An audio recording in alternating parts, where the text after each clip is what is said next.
ધોરાજી તાલુકાના વેગડી ગામે એકતા education charitable trust દ્વારા 11 સમૂહ લગ્નનું આયોજન કરવામાં આવ્યું હતું, જેમાં 11 દંપતીએ પ્રભુતામાં પગલાં પાડ્યા હતા, જે અંતર્ગત રાત્રિ દરમિયાન લોક ડાયરાનું પણ આયોજન કરવામાં આવ્યું હતું, જેમાં શોભના દાફડા, હેમંત પરમાર, મનસુખ રાઠોડ તેમજ વિવિધ નામાંકિત કલાકારો ઉપસ્થિત રહ્યા હતા। સમસ્ત અનુસૂચિત જાતિ સમાજના આગેવાનો, ભાઈઓ તથા બહેનોએ સાથ સહકાર આપ્યો હતો। વિવિધ રાજકીય સામાજિક આગેવાનો, સંતો મહંતો, ટ્રસ્ટીઓ, દાતાઓ તેમજ પત્રકારો ઉપસ્થિત રહ્યા હતા। એકતા એજ્યુકેશન દ્વારા તમામ દાતાઓનું સન્માન કરી આભાર વ્યક્ત કરવામાં આવ્યો હતો। મારું નામ વસંતભાઈ ડાયાભાઈ સોલંકી છે।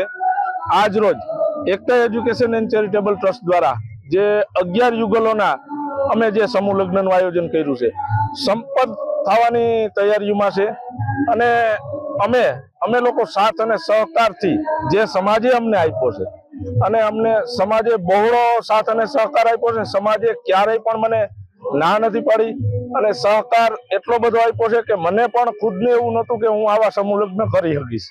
સમાજના ટોટલિંગ જેટલા મહાનુભાવો છે એનો બધાનો હું આભાર વ્યક્ત કરું। આ 8મા સમૂહ લગ્ન છે।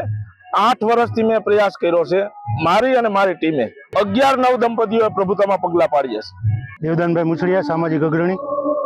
આજરોજ ધોરાજી તાલુકાના વેગડી ગામ મુકામે અમારું એકતા એજ્યુકેશન ટ્રસ્ટ દ્વારા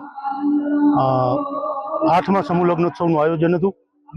આજે સતત 8 વર્ષથી અમે આ સમૂહ લગ્નનું આયોજન કરી રહ્યા છીએ અને આજે 8મા વર્ષે પણ અનુસૂચિત જાતિની 11 દીકરીઓનો કર્યાવર કરી અને એમના મંગલ પરિણી કરાવ્યા છે અને બહુ સારો કાર્યક્રમ રહ્યો છે।